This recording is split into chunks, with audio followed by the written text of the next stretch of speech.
Pemirsa, di musim kemarau, Kecamatan Alang-Alang Lebar meningkatkan langkah antisipasi kebakaran hutan dan lahan. Lantaran di 4 kelurahan yang ada terdeteksi sedikitnya 20 titik rawan kebakaran lahan.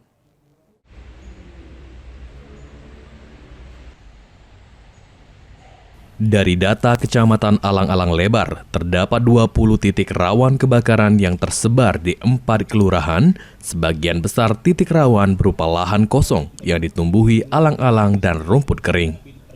Camat Alang-Alang Lebar mengatakan, selain cuaca panas, kelalaian masyarakat seperti membakar sampah dan membuang puntung rokok sembarangan turut meningkatkan resiko karhutlah. Untuk mencegah munculnya titik api, patroli ditingkatkan berkoordinasi dengan Damkar, RT, RW, dan Linmas. Ini sudah instruksikan dengan lurah, lahan-lahan kosong ini supaya didata siapa pemiliknya, jadi mudah kita komunikasikan. Selanjutnya kita kerjasama dengan Damkar, siaga dan juga RT, RW, supaya bersinergi, kolaborasi. Misalnya, pemerintah kecamatan berharap seluruh elemen masyarakat dapat berperan aktif mencegah karhutlah selama musim kemarau. Muhammad Aidil, PAL TV.